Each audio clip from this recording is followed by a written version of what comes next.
أعوذ بالله من الشيطان الرجيم. بسم الله الرحمن الرحيم. والعاديات ضبحا فالموريات قدحا فالمغيرات صبحا فأثرن به نقعا فوسطن به جمعا إن الإنسان لربه لكنود وإنه على ذلك لشهيد وإنه لحب الخير لشديد أفلا يعلم إذا بعثر ما في القبور وحصل ما في الصدور إن ربهم بهم يومئذ لخبير. صدق الله العظيم. یہ گنبد مینائی یہ عالم تنہائی یہ گنبد مینائی یہ عالم تنہائی مجھ کو تو ڈراتی ہے اس دشت کی پہنائی مجھ کو تو ڈراتی ہے اس دشت کی پہنائی بھٹکا ہوا راہی میں بھٹکا ہوا راہی تو منزل ہے کہاں تیری اے لالے صحرائی منزل ہے کہاں تیری اے لالے صحرائی خالی ہے کلیموں سے یہ کوہ کمر ورنہ خالی ہے کلیموں سے یہ کوہ کمر ورنہ تو شعلہ سینائی میں شعلہ سینائی تو شعلہ سینائی تو شاخ سے کیوں پھوٹا میں شاخ سے کیوں ٹوٹا ایک جذبہ پیدائی ایک لذت یکتائی ایک جذبہ پیدائی ایک لذت یکتائی اس موج کے ماتم میں روتی ہے بھنور کی آنکھ دریا سے اٹھی لیکن ساحل سے نہ ٹکرائی دریا سے اٹھی لیکن ساحل سے نہ ٹکرائی ہے گرمی آدم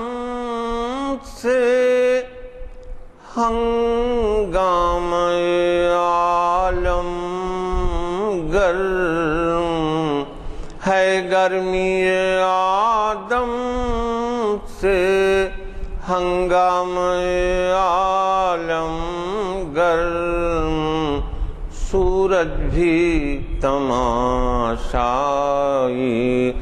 تارے بھی تماشائی سورج بھی تماشائی اے باد بیابانی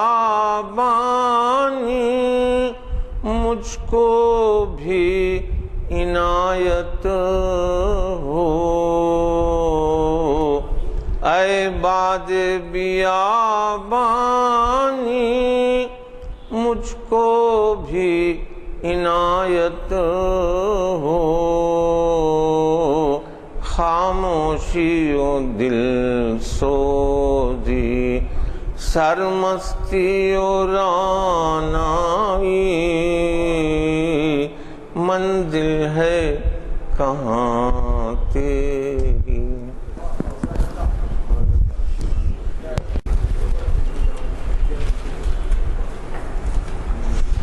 ذرا نیا بلیٹن دی. السلام علیکم حضرات. آپ نے بلیٹن لے لیا ہوگا. اگلا ہمارا اگلا بلیٹن تقسیم کیا جا رہا ہے جو جمعہ سے جس کا آغاز ہوتا ہے. اور جیسے کہ آپ واقف ہیں آج ہمارے اعلامیہ نمبر 422 کا آخری آئٹم ارمغان حجاز تجزیاتی مطالعہ ہمیں جناب مستر مجاز صاحب مخاطب کر رہے ہیں. اور یہ محفل اقبال شناسی کی 657ویں نشست جامع مسجد عالیہ کے کانفرنس ہال میں آج بروز چہارشنبہ بتاریخ 7 مارچ 2012 مطابق 13 ربیع الاخر 1433 ہجری منعقد ہو رہی ہے. ابھی آپ نے قاری مرتضیٰ حسین کے قاری ارشد صاحب کے خراج سماعت فرمائی, خوش الہام خراج سماعت فرمائی اور خادم محفل غلام یزدانی آپ سے مخاطب ہے. بات یہ ہے کہ مستر مجاز صاحب ان چند لوگوں میں سے ہیں جو جب کبھی اقبال کا نام آتا ہے تو وہ چند نام جو سامنے آتے ہیں آج کے دور کے ان میں سے ایک ہے. اور آپ کے کئی محافل کو مخاطب کر چکے ہیں اور ان کے فارسی کلام کا ترجمہ جو ہے وہی غیر معمولی اہمیت کا حامل ہے اور وہ ایک ان کی نمایاں خدمت ہے. بہرحال آج وہ ہمیں اپنے حسب معمول ماہانہ لیکچر سے مہینے میں ایک لیکچر تو ضرور دیتے ہیں, وہ ہمیں نواز رہے ہیں. میں زیادہ وقت لیے بغیر یہ بھی کہہ دوں کہ آپ نے ہمارے رواج کے مطابق امتیاز الدین صاحب سے کلام اقبال خوش الہان آواز میں سنا اور وہ بہت ہی اہم کلام انہوں نے سنایا. میں بغیر کسی اور مزید وقت لیے کہ آج کے مقرر جناب مستر مجاز صاحب سے گزارش کرتا ہوں کہ وہ شہنشین پر تشریف لائیں اور ہمیں مخاطب. علیکم. ابھی ہم ارمغان حجاز کا آخری سے پہلا حضور ملت ختم کریں گے. آج 3-4-5 رباعیات ہیں. اس کے بعد پھر آخری اس کا حصہ ہے حضور عالم انسانی. بس اس کے بعد پھر ہم اس کا اختتام ہو جائے گا. پھر ہم دوسری کتاب انشاءاللہ شروع کریں گے. تو اس چھوٹے چھوٹے عنوانات لگا کے اقبال نے اس میں پوری کتاب میں ہی چھوٹے چھوٹے عنوانات لگائے گئے ہیں.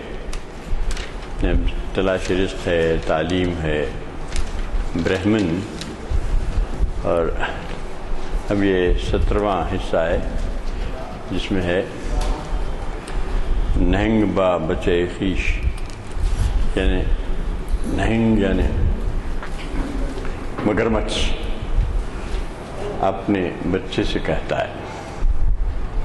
اقبال نے جلالی قسم کی علامتیں اختیار کی ہیں۔ اب اس کے نہنگ بھی وہ جلالی قسم کی چیز ہے۔ سمندری سارے جانوروں میں یہ نہنگ ہی ایک ایسا ہے، مطلب مگرمچھ، جو اپنی شکل اور شباہت اور اپنی وضاحت سے کافی خطرناک اور جلالی ہے۔ اور دوسرا شاہین تو خیر ان کا بہت پسندیدہ استعارہ ہے۔ یہ اقبال نے خاص طور پہ بہت جلالی قسم کی علامتیں اختیار کی ہیں۔ تو یہ مگرمچھ اپنے بچے سے کہہ رہا ہے، اور کیا خوب کہہ رہا ہے کہ ہمارے دین میں ساحل حرام ہے، ساحل حرام ہے۔ ہمارا کام یہ ہے کہ موجوں سے ہی الجھنا اور ساحل سے پرہیز کرنا، ساحل سے دور رہنا، اور ہمارا اگر کوئی آشیانہ ہے تو وہ دریا ہی ہے۔ تو یہ ساحل کے بارے میں اقبال کے خیال ہے کہ وہ ایک آرام کی جگہ ہے، جبکہ سمندر جو ہے وہ کشمکش حیات کی علامت ہے۔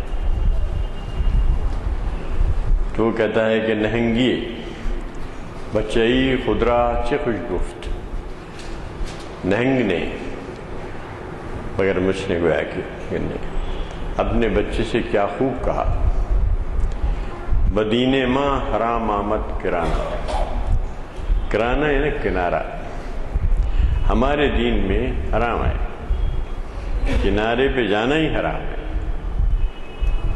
حرام آسائش اس سے ہمارا کوئی علاقہ نہیں۔ بموج آویز و ساحل بے پرہیز، موجوں سے آویزش میں پڑ جا، موجوں سے الجھ جا اور ساحل سے پرہیز کر۔ اب دیکھیے اندرونی قافیے لا رہے ہیں اقبال جتنے ہیں ان کی بڑی فکر ہے، اتنا ہی بڑا ان کا فن بھی ہے، ان کی فنکاری بھی ہے۔ یعنی اگر اعلیٰ عرفہ اونچے خیالات اگر معمولی زبان میں بیان کر دیے جائیں، یا جیسے بیگماتی زبان کہتے ہیں، بیگماتی زبان میں نوج ووج لکھنویوں کی جو زبان تھی، چاہے پیارے صاحب رشید جو تھے وہ بڑے لکھنوی زبان کے بڑے ماہر تھے، تو ان کے سامنے اقبال نے غزل سنائی تو وہ پڑھ کے سن کے بڑے پریشان ہوئے۔ انہوں نے کہا میاں یہ آپ کی جو شاعری ہے یہ سمجھ میں نہیں آتا ہے کہ فارسی ہے یا اردو ہے۔ تو یہ ایک مشکل اقبال کے ساتھ رہی، اور وہی ان کی پہچان بھی ہے۔ ان کی پوری شاعری دیکھ لیجیے آپ، فارسی ہو یا اردو ہو، اس میں وہ بہت ان کی زبان جو ہے عام زبان سے ہٹ کر ہے۔ سہل ممتنع کی زبان جیسے ہے نا اقبال غالب کی، ویسی زبان ہے۔ کہیں کہیں غالب نے دل ناداں سے ہوا کیا ہے، آخر عزت کی دوا کیا ہے، ایسی چند غزلیں کہیں ہیں، ورنہ غالب کی زبان تو بہت ثقیل ہے۔ ثقیل اس لیے نہیں ہے کہ اس کو ثقیل بنایا گیا ہے، ثقیل اس لیے ہے کہ جن خیالات کو بیان کرنا ہے اس کے لیے معمولی الفاظ ساتھ نہیں دے سکتے، اس کے لیے ایسے الفاظ استعمال کرنا پڑتا ہے جس میں بہت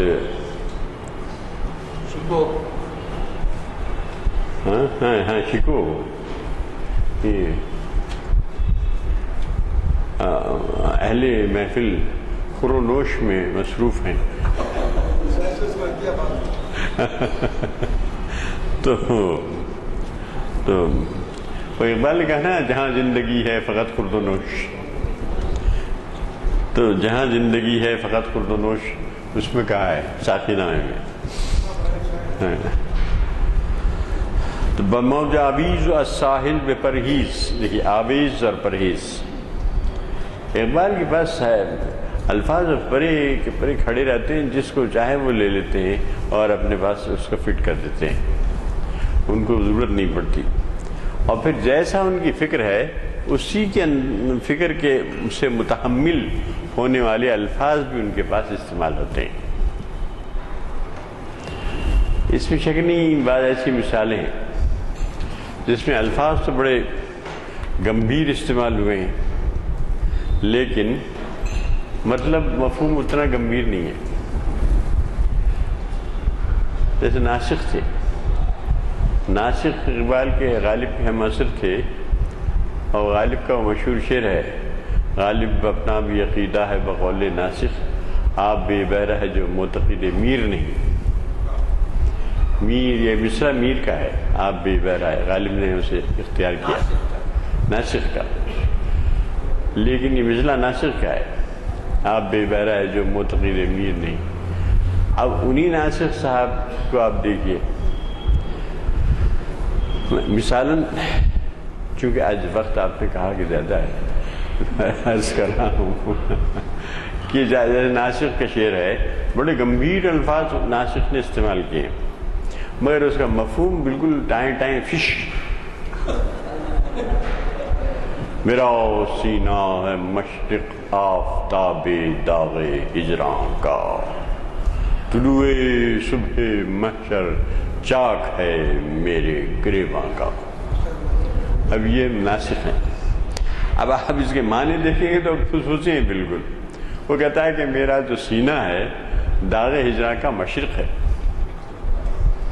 ہجراں کا داغ ہجراں کا ہے مشرق ہے، اور جو طلوع میرا جو گریبان ہے چاک، وہ طلوع صبح محشر کا منظر پیش کر رہا ہے.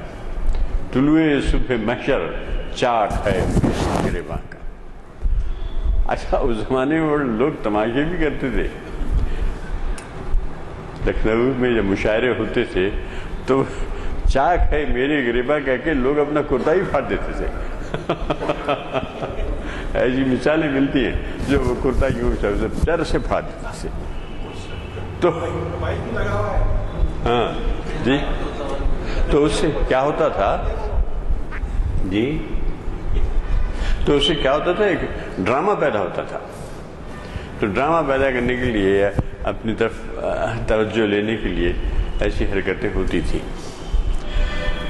تو میرا کہنے کا مطلب یہ ہے کہ محض بمباسٹک ورڈز لانے سے شاعری بڑی نہیں ہوتی. شاعری اور اس کے مطابق لفظ جب آئے تو پھر کہیں کوئی بات پیدا ہوتی ہے، جیسے غالب اور اقبال کے پاس ہوئی ہے.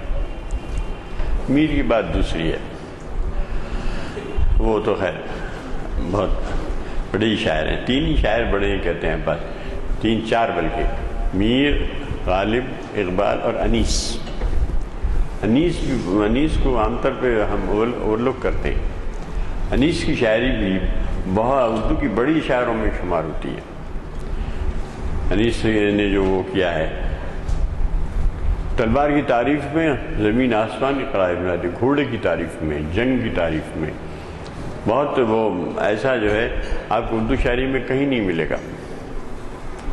اقبال کے ہم غالب کے ہم عصر تھے انیس، بیورلی انیس ہم عصر تھے.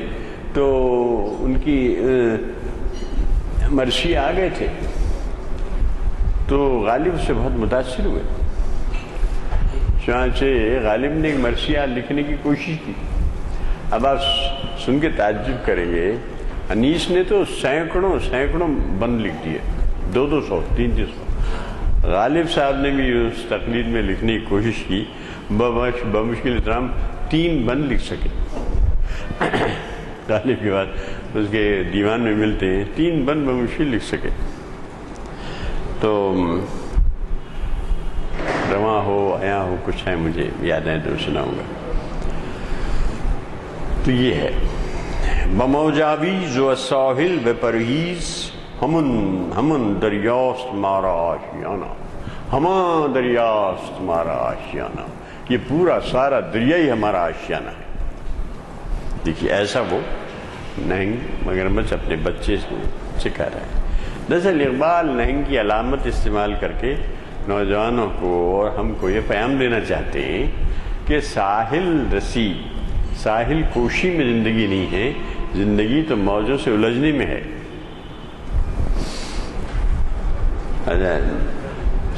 کیا ہے وہ تاریخ جو ان کی نظم ہے اقبال کی، اس میں پیام، ہاں وہ بھی ہے، نگر ساحل نگر پور، بلکہ ایک اٹریکشن کا بھی ذکر کیا ہے کہ لیلا بھی ہم نشی ہوں تو محمل نگر قبول، تو لیلا بھی محمل نگر قبول، وہ ایک ہے۔ پھر وہ ہے نا تاریخ جو کر برس کنارے انلس سفینہ سوخت، تاریخ نے جو تاریخ جس نے عبد الرحمن تاریخ جس نے اسپین پہ فتح کیا تھا، تو جب اس نے اپنے سفینے جلا دیے، گفتند کارے تو بنگاہ خیرت خطاست، تو لوگوں نے کہا کہ یہ آپ کا کام جو ہے، یہ جو حرکت آپ نے کی ہے، کشتیوں کو جلا دیا، یہ تو ایک سوچ اور سمجھ رکھنے والوں کے لیے، عقل رکھنے والوں کے لیے تو یہ بہت بڑی غلطی ہے آپ کی۔ گفتند، اس کے ساتھیوں نے کہا گفتند، انہوں نے کہا کارے تو تیرا کام بنگاہ خیرت خطاست، سوچ اور سمجھ رکھنے والوں کے لیے تو یہ بہت بڑی غلطی ہے۔ تو اس نے کیا کیا، خندید دست خویش بشمشیر برد گفت، وہ ہنسا، ہنس کے اس نے اپنا ہاتھ شمشیر پہ رکھا اور کہا ہر ملک ملک ماست کے ملک خدا ماست، ہر ملک ہمارا ملک ہے کہ ہمارے خدا کا ملک ہے۔ اب آج کل بہت چھوٹے چھوٹے ٹائمس آف انڈیا میں اوپر آ رہی ہیں، دیکھیے آج چھوٹی چھوٹی تحریریں کہ ایک ایک جملہ، یہ انہی خیالات کا اظہار ہے اس میں کہ پورے کرۂ ارض ہی جو ہے وہ ہمارا وطن ہے، اس کو جو ٹکڑوں میں بانٹا گیا ہے سرحد، یہ سرحدیں انسانوں کی بنائی ہوئی ہیں، بنائی ہے، ورنہ انسان کے لیے تو پورا ایک ہی، پوری کرۂ ارض اس کا وطن ہے۔ وہی کہا اس نے، ہر ملک ملک ماست کے ملک خدا ماست، ہر ملک ہمارا ملک ہے کہ ہمارے خدا کا ملک ہے۔ اور چنانچہ اس کا نفسیات، دراصل وہ اس کا نفسیاتی حربہ تھا، اس نے کہا کہ بھاگنے کی تو رہنا ہی نہیں، مر جانا ہی چاہیے، مگر بھاگنا نہیں چاہیے، لڑکے ختم ہو جائیں گے۔ مگر اتفاق سے وہاں کو زیادہ ہوا نہیں، ریسسٹنس نہیں ہوا، اور ان لوگوں نے وہاں ایک نہیں، دو نہیں، چار نہیں، 700 سال حکومت کی، 700 سال حکومت کی کہتے ہیں۔ یہاں ہندوستان میں بھی مسلمانوں نے 700 سال ہی حکومت کی، پٹھانوں سے لے کے مغلوں تک۔ چنانچہ یہاں کی ہمارے ایک ادارے نے، RSS نے وفود بھیجے اپنے اسپین کو کہ یہ معلوم کرنے کے لیے کہ آخر کیا طریقہ کار اختیار کیا گیا کہ جس سے مسلمانوں کا وہاں سے نکال کے پھینک دیا گیا 700 سال حکومت کرنے کے بعد۔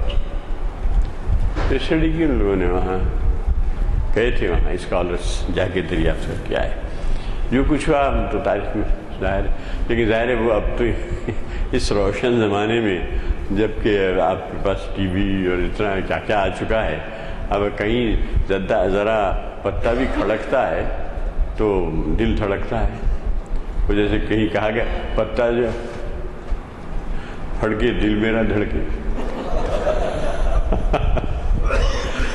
تو دھڑک جاتا ہے۔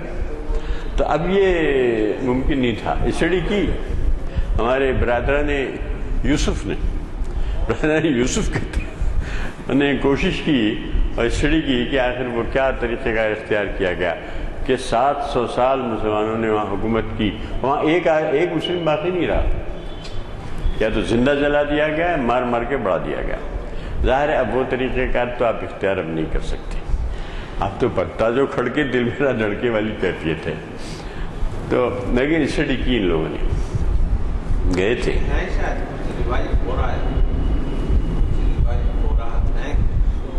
ریوائولسٹ کہتے ہیں ان لوگوں کو. ابھی مسلمان ہیں وہاں. ہاں ہیں کچھ ہیں. ایک تحریک یہ ہوئی تھی کہ مسجد قرطبہ فلسطینیوں کے یاسر عرفات کے حوالے کی جائے. یاسر عرفات گئی بھی شاید کچھ ہوا تھا, چھوٹا موٹا موو ہوا, پھر وہ ختم ہو گیا.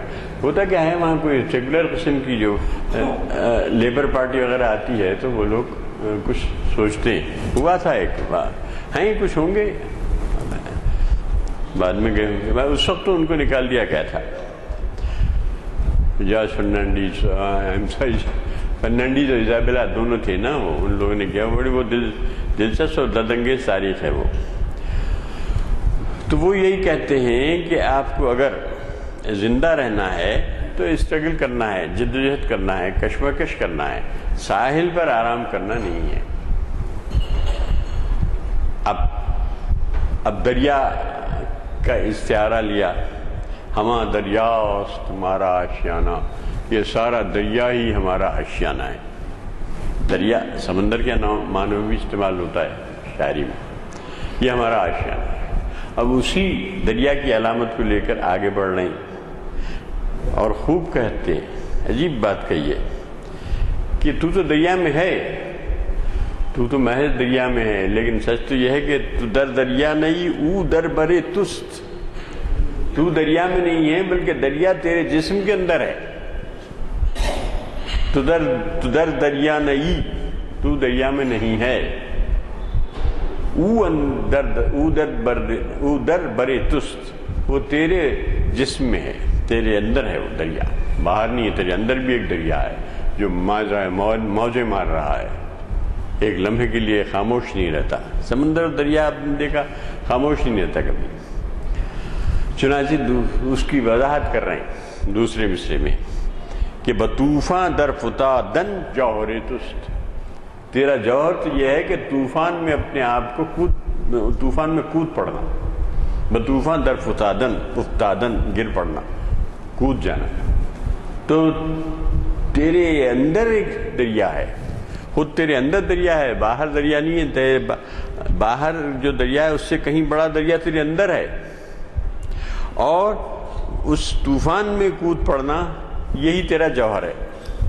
تجھ کو اپنا جوہر دکھانا ہے اپنی, تو آپ اس دریا میں کود پڑ. جو یکدم از تلا تمہا بیاسود, بیاسود آسودن سے ہے, آسودہ ہونا. اگر ایک پل کے لیے بھی تلاتم سے تو اگر آسودہ ہو جائے, غافل ہو جائے, تو کیا ہوگا؟ ہم ان دریائی تو غارت گرے تست. تو یہی دریا تیرا غارت گر بھی ہے. تو دریا جو ہے ایک کشمکش اور جد و جہد کی علامت ہے کہ دریا میں اگر ہے تو ہاتھ پیر مار کے اس میں رہنا ہی پڑتا ہے.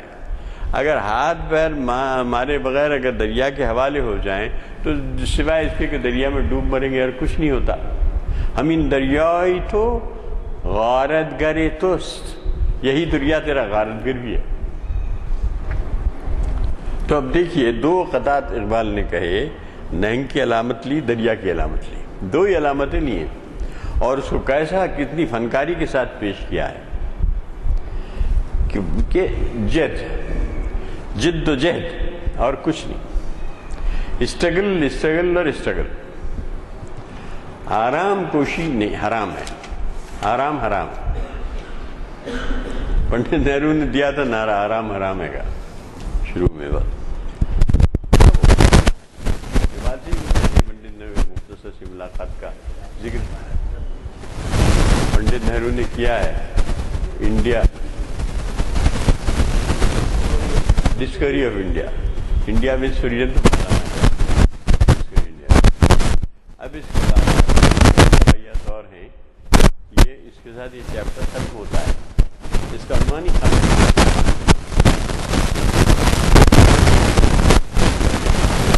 کچھ میں اتنا سامنے کر چکا ہوں, اس پر کمنٹ کر رہے ہیں وہ. ایک بات کہتے ہیں کہ بھائی میں نے نہ ساقی کے بارے میں کہا نہ پیمانہ. پرانی شاعری میں ساقی واقعی ہے نا، حالانکہ اقبال نے ساقی اور پیمانے ہی کی اصطلاحیں استعمال کی ہیں. حیرتناک بات یہ ہے کہ اقبال کی ساری اصطلاحیں ساقی، پیمانہ، میں اسی سے ہیں. دیگر گوں ہے جہاں تاروں کی گردش تیز ہے، ساقی دلی ہر ذرہ میں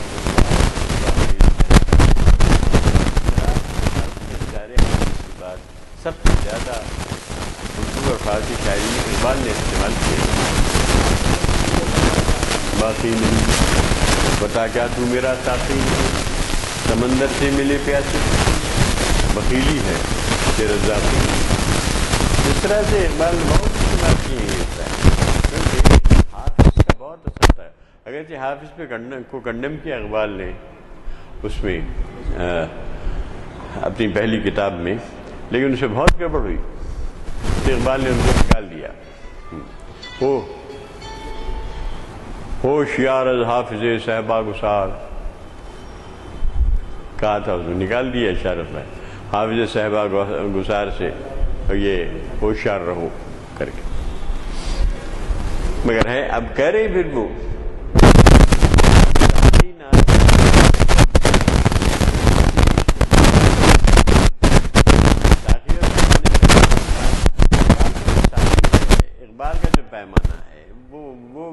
ساقی کا پیمانہ نہیں ہے جو عام شاعری کا ہے، فارسی کی بھی اور اردو کی.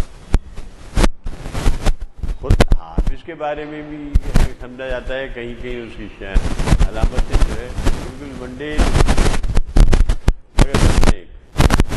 حافظ کا جادو وہ تھا جو اقبال کے سر چڑھ کے بولا. چنانچہ اقبال کی جو غزلیں ہیں فارسی کی، اس میں خاص صاف نظر آتا ہے کہ حافظ کے اثرات ہیں. اقبال نے اعتراف بھی کیا ہے کہ جب میں غزل کہتا ہوں تو مجھے ایسا محسوس ہوتا ہے کہ حافظ کی روح میرے اندر حلول کر گئی ہے. اتنا کہا ہے، اتنی اسی حافظ کے بارے میں کہا ہے جس کے بارے میں کہا تھا شروع میں ہوشیار حافظ صحبہ گسار. وہ اب ان سے اتنے متاثر بھی ہوئے. حافظ کا یہی کمال ہے. اب آپ دیکھیے ایک نعت کا شعر مجھے یاد آیا حافظ کا. کہتا ہے، نگار کہہ دیتا ہے صاحب، نگار مانے محبوب، نگار ماں کہ بمکتب نہ رفت تو خط نہ نوشت. میرا محبوب جو نہ مکتب کو گیا نہ مدرسے کو گیا، نہ اس نے کچھ لکھا، املا نہ جس کو املا لکھنا آیا املا ہی آیا، خط نہ نوشت مانے یہ خط نہیں ہے جو خط لکھتے ہیں ہم لوگ، یہ لکھنے کا خط بھی نہیں آیا لکھنے کا. پھر کہتا ہے بغمزہ مسئلہ آموز صد مدرس شد. لیکن ایک غمزے سے سینکڑوں مدرسین کو مسئلے سمجھا دیے. مسئلہ آموز ہو گیا، مسئلہ آموز صد مدرس شد، ایک غمزے سے. ابھی اس نے غمزہ، نگار، یہ ایسے الفاظ استعمال کیے ہیں کہ تعجب ہوتا ہے. یہ بڑی مصیبت ہے، اسے بند کرنا بھی نہیں آتا. معافی چاہتا ہوں. ہلو کون؟ وعلیکم السلام. ہاں تو بمکتب نہ رفت تو خط نہ نوشت، بغمزہ مسئلہ آموز صد مدرس شد. خالصتاً نعت کا شعر ہے، لیکن حافظ نے کیسے پیمانہ استعمال کیا، نگار کا لفظ استعمال کیا. اس کے بعد کہا کہ آپ چونکہ امی تھے تو آپ کہا کہ مکتب نہ رفت تو خط نہ نوشت، نہ پڑھے نہ لکھنا سیکھا آپ نے. پھر ایسی کتاب لکھ دی کہ جناب آج تک اس کا سارے عربی زبان کے ماہرین ایک چیلنج بھی کیا اس نے کہ ایک آیت، پہلے تو کئی آیتیں کہا، اس کے بعد میں ایک آیت کا بھی کہا، ایک آیت بھی نہیں پیش کر سکے. آیت کہا شاید، سورہ نہیں، سورہ ایک آیت، سورہ تو بہت بڑی چیز ہوتا ہے. بالکل 3 آیتیں پہلے 3 آیتیں کہا، پھر بعد میں ایک آیت پیش کر. کبھی سورہ ہوتا ہے جیسے سورہ کوثر ہے. نہیں اس سے بحث نہیں، نہیں اس سے بحث نہیں. خیر میں یہ میرا سبجیکٹ نہیں، ممکن ہے آپ سے. تو اس طرح سے بمکتب نرفت تو ختم نوشت. تو یہ جو شاعری ہے اگرچہ تو وہی کہہ رہے ہیں کہ ناس وہ ساقی وہ پیمانہ مراد ہے جو ایسی جو خالص ساقی پیمانے سے متعلق ہے. نہ ساقی نہ از پیمان گفتم حدیث عشق بے باکا نہ گفتم.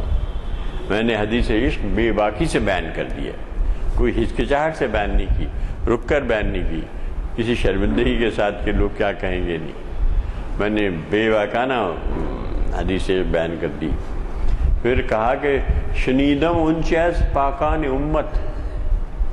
امت کے جو پاک لوگ تھے، جو بزرگ لوگ تھے، گناتے بھی ہیں، ان کا ذکر بھی کرتے ہیں. کیسے کیسے لوگ ہیں کہ آپ کے رونگٹے کھڑے ہو جائیں.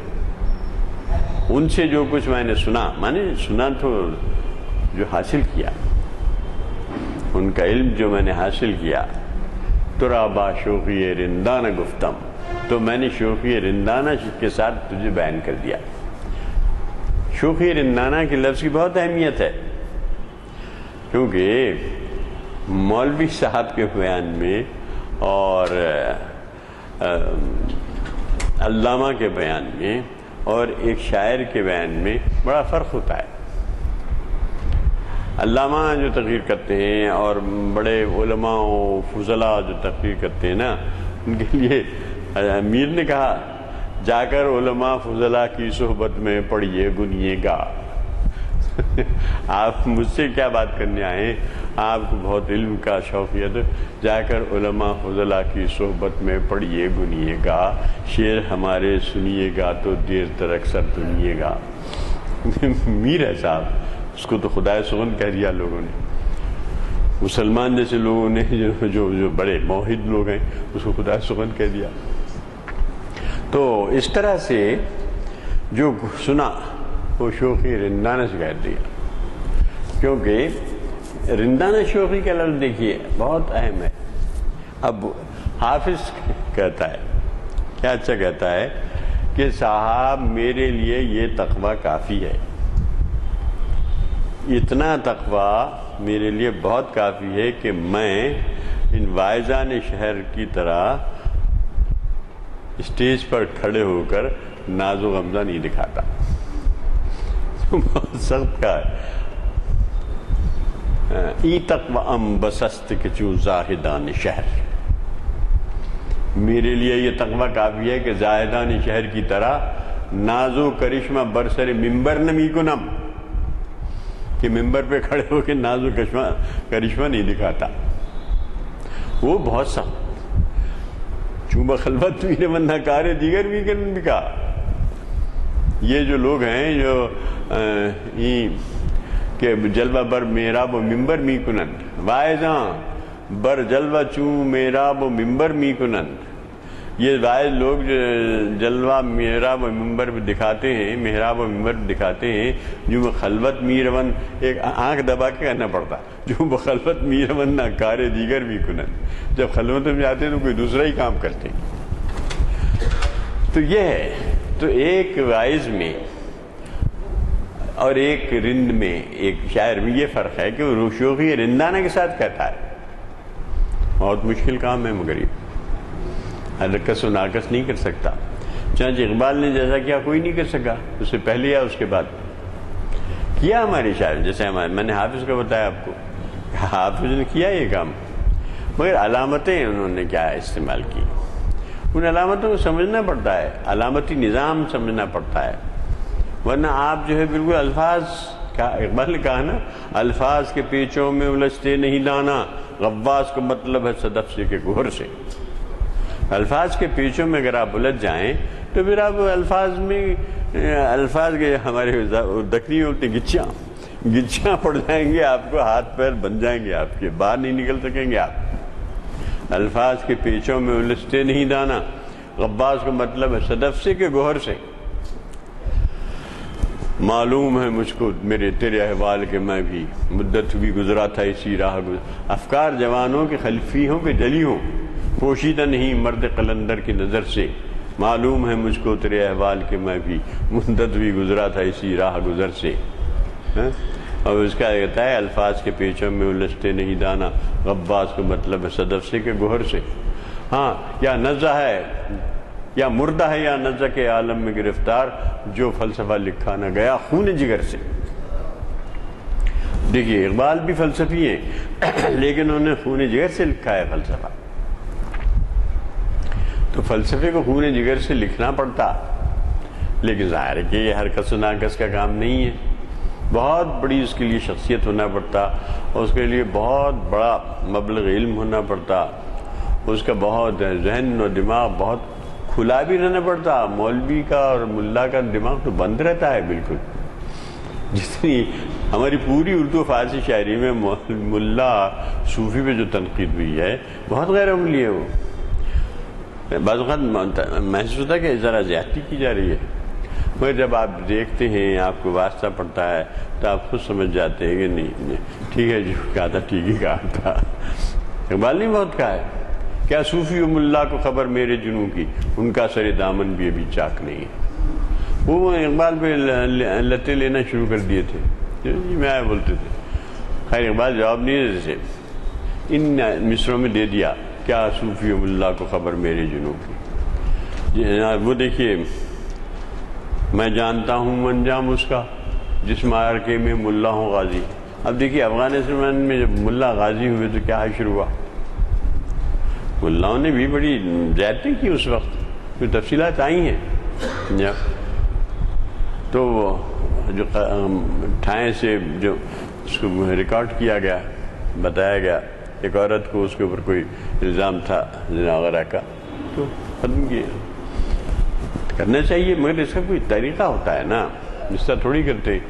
تو وہ ہوا جس معرکے میں ملاؤں غازی، اس کا انجام دیکھ لیا ہم نے کیا ہوا۔ اب تک سفر ہو رہے ہیں افغانی، عام افغانی۔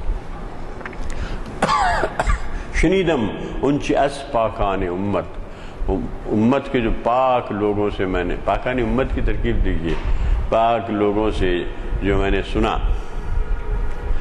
اعلیٰ و عرفہ جن کرداروں کی تعلیمات میں نے سنی، میں نے سنی کہہ رہے ہیں، وہ پڑھی، اسی کو میں نے شوخی رندانہ سے تم تک پہنچا دیا۔ کیونکہ اقبال کا جب انتقال ہوا تو یہی کہا گیا کہ دنیا کا اس وقت مشرق کا سب سے بڑا پڑھا لکھا آدمی ختم ہو گیا۔ بناٹ شاہ نے کہا تھا سب سے زیادہ پڑھا لکھا آدمی ختم ہوا۔ اقبال پڑھے لکھے بھی تھے، ورنہ ہمارے تو علم سے تو اب دامن کش ہو گئے ہیں۔ بخود بازاؤ دامانے دل گیر، وہی کہتے ہیں یہ جو کچھ کیا سب کیا، وہ اب دل کے دامن کو پکڑ لے، اپنے آپ میں اپنی خودی پہچان ہو۔ غافل افغان، اس وقت کہا تھا غافل افغان، تو اپنے اندر آ جا، بخود بازا، خود اپنی طرف لوٹا، بخود بازا میں نے اب اپنی طرف لوٹا، بہت دنیا کے پھر کیا مصیبت ہے بھائی۔ ہلو ہلو، ہاں کیا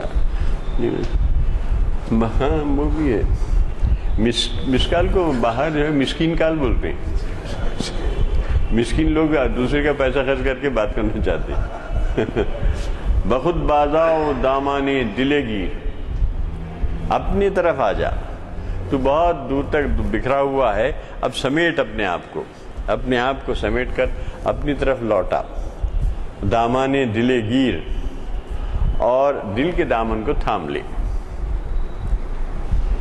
درون سینے خود منزل گیر، اپنے سینے میں اپنی منزل بنا۔ وہی خودی کا فلسفہ ہے، کئی طرح سے بیان کرتے ہیں اقبال۔ اب دیکھیے یہ کیسا بیان کر رہے ہیں، کیا اختیار کر رہے ہیں، دل کی ایک علامت بنا لی ہے، سینے کو ایک علامت بنایا ہے، سینے میں منزل، سینہ خود منزل گیر، اپنے سینے میں اب ایک منزل بنا لے۔ بدہ ای کشترا خوناب خیش، خونابہ، اس کشت کو، اس کھیتی کو، اس کھیتی کو اپنا خونابہ پیش کر، اپنا خون جگر سے اس کو سینچ، اپنے خون جگر سے اس کھیتی کو سینچ۔ فشندم دانا من، تو حاصل گیر، میں نے دانہ ڈال دیا ہے، اب اس کا حاصل تو اٹھا لے۔ تو ہوتا یہی ہے کہ ایک نسل دانہ ڈال دیتی ہے، اب اس کا پھل دوسری نسل اٹھاتی ہے۔ بھی کہہ رہے ہیں فشندم دانا افشانیدن، معنی ڈالنا، بکھیرنا، میں نے دانہ بکھیر دیا ہے تیرے کھیت میں، تو اب اس کا حاصل تو اٹھا لے۔ یعنی فکر کا جو حاصل ہے میں نے تیرے سامنے رکھ دیا ہے ہر چیز کو، اب اس کو تو استفادہ کر، اس سے اپنی بنا، اپنی اجتماعی زندگی، اپنی انفرادی زندگی بنا۔ فشندم دانہ من تو بخود بازاؤ دامانے دلے گیر، درونے سینہ خود منزلے گیر، بدہی کشترا خونابہ خیش، اس کشت کو اپنا خون جگر پلا دے۔ فشندم دانہ من، تو حاصلے گیر، میں نے دانہ ڈال دیا، تو اب اس کا حاصل اٹھا لے۔ اب آخری روائی ہوتی ہے، ختم ہو جاتی ہے یہ چیپٹر چوتھا۔ حضور رسالت، یعنی حضور حق، حضور رسالت، حضور ملت اور حضور عالم، نہیں تین ہوئے، یہ چوتھا ہے حضور عالم انسانی۔ اس کے بعد بیانہ طریق اور ایک ہے پانچواں، خیر اسے بعد میں چلیں گے۔ آخری ربائی ہے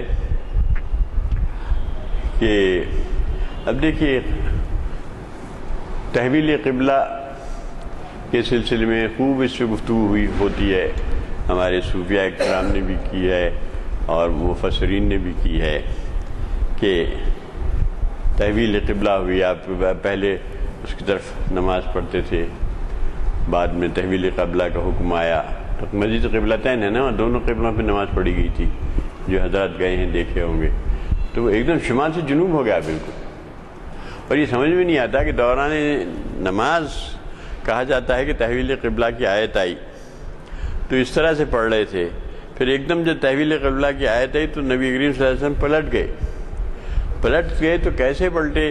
کیونکہ اگر پلٹے ہیں سب تو نبی کریم امام پیچھے رہ گئے اور سب لوگ سامنے ہو گئے، یہ کیسے ہوا ہوگا؟ یا چلتے ہوئے گئے ہیں یا پھر یہ روایت صحیح نہیں۔ تو مجلس قبلتین کے بارے میں یہی کہا جاتا ہے کہ جب تحویل قبلہ کا حکم آیت آئی، وہ آیت ہے نا مشہور، یاد ہوگی آپ لوگوں کو، مجھے تو یاد نہیں، اس آیت کریمہ میں یہ کہا گیا کہ باپ اپنا رخ فولی وجہ کا شطر مسجد الحرام والی، کہ آپ اپنا رخ مسجد حرام کی طرف کر لیں، تو آپ پلٹ گئے فوراً، تو غالباً لوگ بھی آپ کے ساتھ پیچھے چلے گئے، ہاں پیچھے چلے گئے ہوں گے نماز کے دوران، تو اور آپ پیچھے تو جا نہیں سکتے کیونکہ آپ سامنے تھے، بالکل دیوار ہے وہاں نہ، ہاں یہ موجود حال تھوڑی ہے مسجد کا، کھلی ہوگی مسجد وہ، ہاں تو پیچھے چلے گئے سب پیچھے چلے گئے۔ اب تو جو مسجد ہے قبلہ وہ تو اینٹ اور گاری کا کنسٹرکشن ہے، وہ تو اس وقت کھلی ہوگی اور پھڑے وغیرہ ہوں گے اوپر، ایسی دیواریں تھوڑی تھیں، ہوں گے تھوڑے بھی لوگ ہوں گے، اتنے تھوڑی ہوں گے، ہاں اس لحاظ سے آپ بدل لیے، لوگ آپ کے پیچھے ہو گئے۔ حرم، چنانچہ اب حرم کے بارے میں دیکھیے، بڑی نازک بات کہی ہے نارے،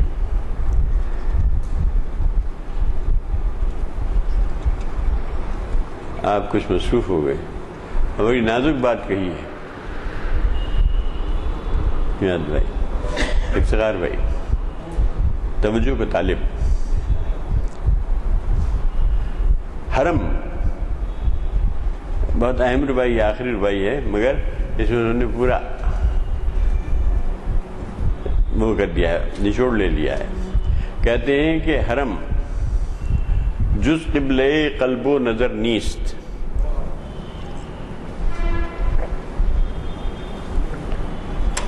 حرم جو ہے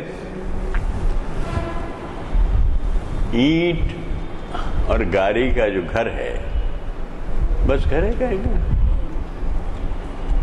لیکن یہ قبلہ ہے تو قلب و نظر کا قبلہ ہے. جس قبلہ قلب و نظر نیست. حرم جو ہے قلب و نظر کے قبلے سے ہٹ کے کچھ نہیں ہے. اب آدمی بات کے مصرے میں وضاحت کرتے ہیں قلب و نظر کے قبلے سے کیا مراد ہے. بہت اچھا کلیئرٹی بہت ہے اقبال کے پاس، حالانکہ اقبال بڑے فلسفی آدمی ہیں، لیکن وہ جب بیان کرتے ہیں شاعری کو، شاعری میں تو شاعری کا پیمانہ جب اختیار کرتے ہیں تو اس میں کلیئرٹی آ جاتی ہے. کہتے ہیں طواف او طواف بامدر نیست. اس کا جو طواف ہے وہ بامدر کا طواف نہیں ہے. علامت تو ہے، پھرنا تو ہے وہیں، ورنہ پھر ہوگا ہی نہیں. بامدر ہاں بامدر، بام یعنی اس کی اونچائی یا دروازہ، درمائیں دروازہ، یعنی اس میں ایک دروازہ بھی ہے، اس کی دیوار بھی ہے، چھت بھی ہے، لیکن یہ فی نفس ہی وہ نہیں ہے جیسے ہمارے اہل حنود کے ہاں ہیں. اگرچہ وہ لوگ بھی کہتے ہیں کہ جو ہم پتلا رکھتے ہیں سامنے وہ رکھتے ہیں وہ کنسنٹریشن کے لیے رکھتے ہیں. میں نے پوچھا ہمارے ساتھیوں سے، انہوں نے کہا کہ نہیں وہ تو ہم صرف کنسنٹریشن کے لیے رکھتے ہیں، کنسنٹریشن نہیں رہتا اس لیے ہم اس کو رکھتے ہیں. تو وہی کہہ رہے ہیں کہ یہ کسی سامنے پتلا رکھنے کی طرح نہیں ہے. کعبہ حرم، حرم جس قبلہ یہ قلب و نظر کا قبلہ ہے. جس قبلہ قلب و نظر نیست. نظر بھی ایک چیز ہے، نظر پیدا کرے غافل کے، تو وہ نظر بھی ایک چیز ہے. کیا کہا ہے؟ تیرا علاج نظر کے سوا کچھ اور نہیں، خیرت کے پاس خبر کے سوا کچھ اور نہیں. خبر ہے نالج، تیرا علاج نظر کے سوا کچھ اور نہیں. یہی وہ نظر ہے جس قبلہ قلب و نظر نیست. قبلہ قلب و نظر ہی ہے، صرف ہے اصل میں حرم. اس کو بامدر، اب اس کو بعض لوگ کھڑے ہو کے اس کے وہ ہاتھ لگاتے ہیں، کپڑے کو سلام کرتے ہیں، چھوتے ہیں، چومتے بھی ہیں. ٹھیک ہے، ایک احترام ہے، مگر وہ اس کو فی نفس ہی اس کو تو نہیں سمجھ سکتے کہ وہ گاڈ ہے یا کیا ہے. ایسا تو کوئی مسلمان نہیں سمجھتا. وہ احترام کرتے ہیں، اب تک خواتین کرتے رہتی ہیں. حرم جس قبلہ قلب و نظر نیست، طواف او طواف بامدر نیست. طواف جو کرتے ہیں صاحب تو اس کے بامدر کا طواف نہیں ہے وہ.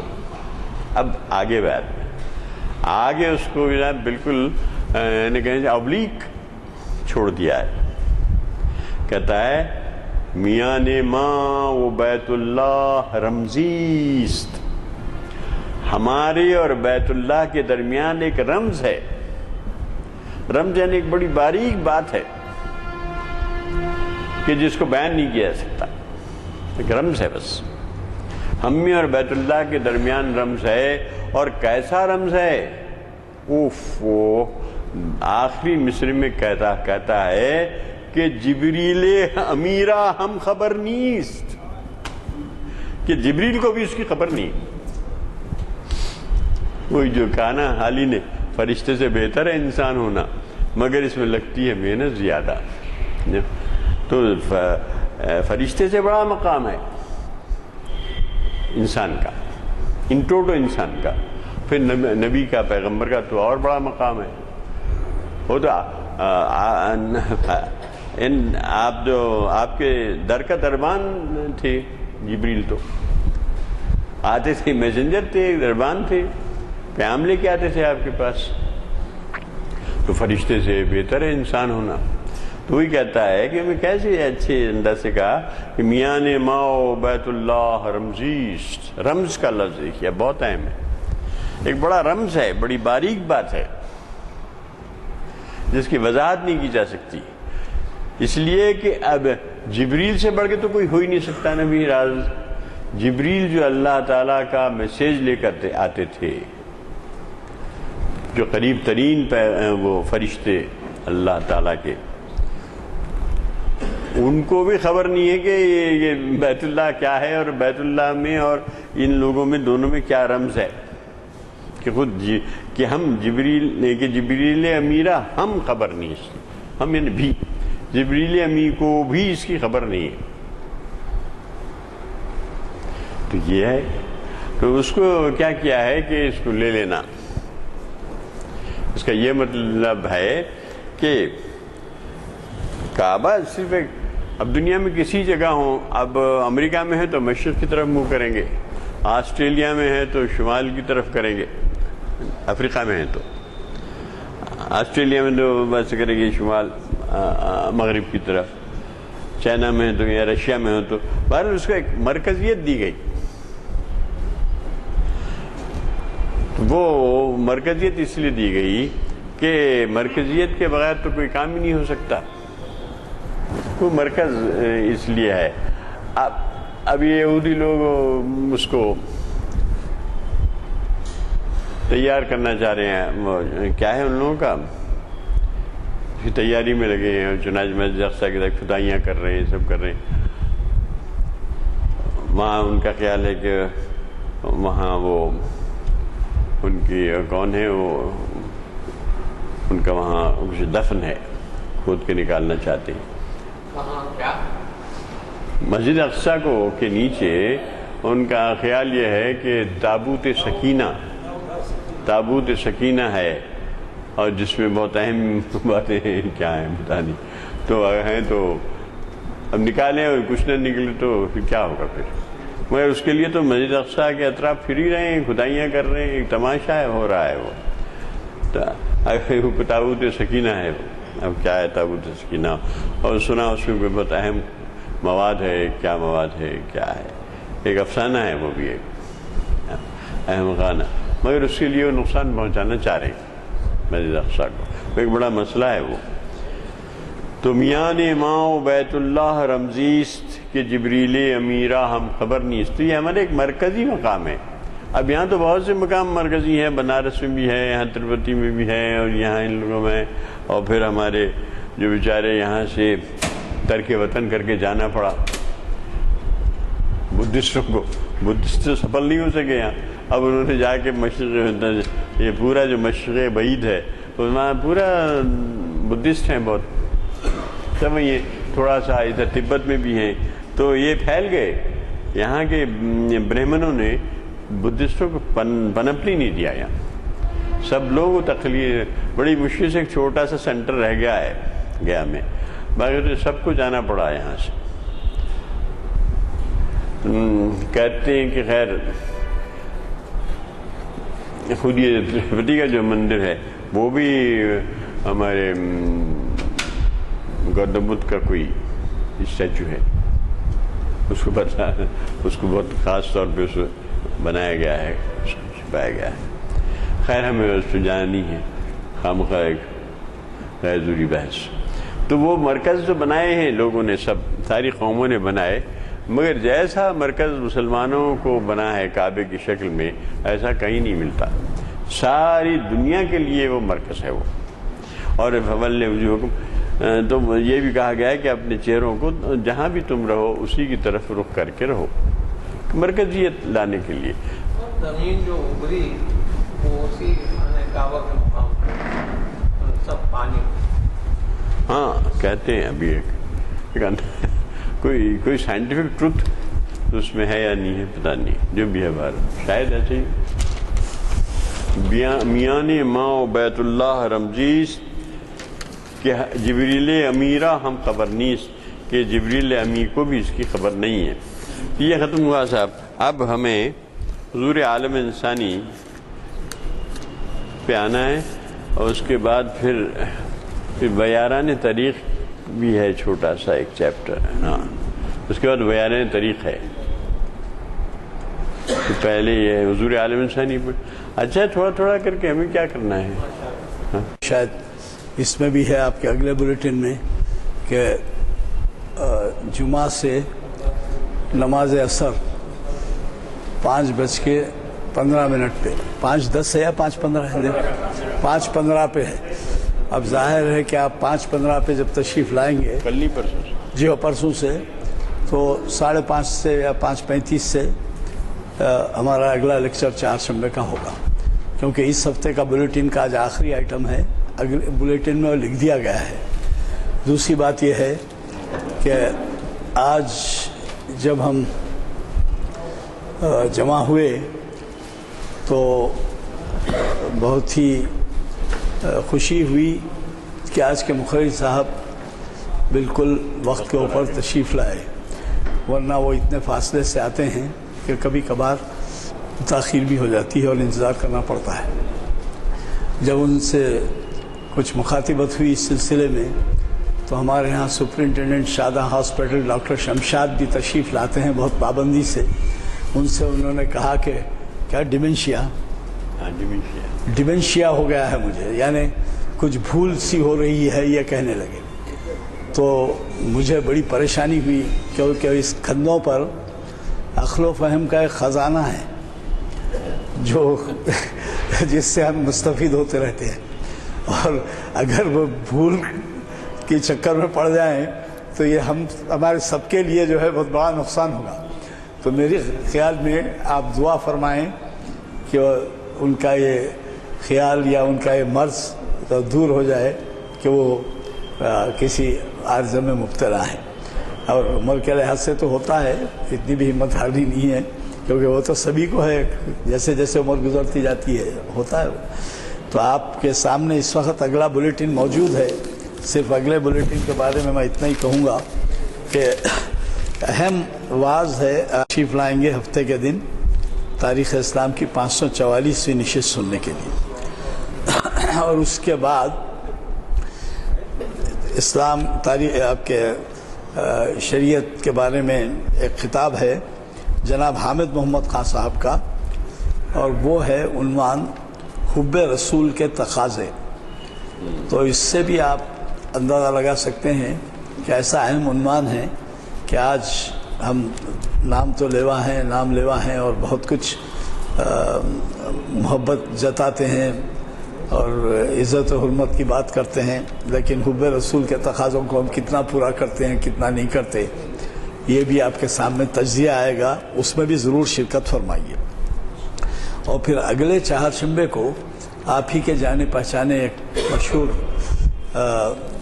اقبالیات کے ماہر ڈاکٹر یوسف اعظمی مخاطب کر رہے ہیں، اور وہ بھی غیر معمولی اہم عنوان ہے، کیونکہ ہماری ان محافل کی بنیاد، ایسے تو ہمارے ہاں کئی شاعر گزرے ہیں، لیکن اقبال کے کلام میں قرآن، حدیث اور تاریخ اسلام کا جو کوریج ہے اس سے ہم استفادہ کرنا چاہتے ہیں، اور یہ عنوان ہے قرآن کی تفہیم کلام اقبال کی روشنی میں۔ تو اتنا اہم عنوان ہے، مجھے یقین ہے کہ نہ صرف آپ تشریف لائیں گے بلکہ آپ کوشش کریں گے کہ اپنے ساتھیوں کے ساتھ اس اہم عنوان سے استفادے کے لیے انہیں لیتے آئیں گے۔ میں سمجھتا ہوں کہ دعا کا وقت ہو چکا ہے، تھوڑی سی دعا فرما دیں تو پھر جزاک اللہ۔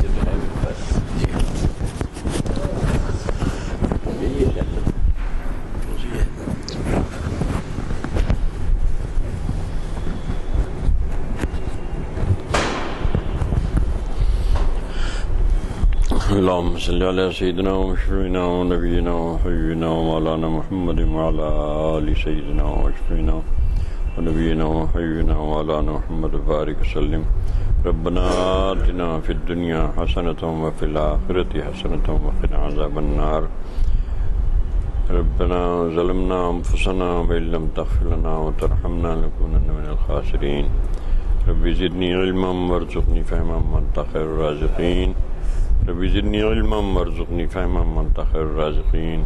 رب زدني علما وارزقني فهما وأنت خير الرازقين۔ ربنا تقبل منا إنك أنت السميع العليم وتب علينا إنك أنت التواب الرحيم۔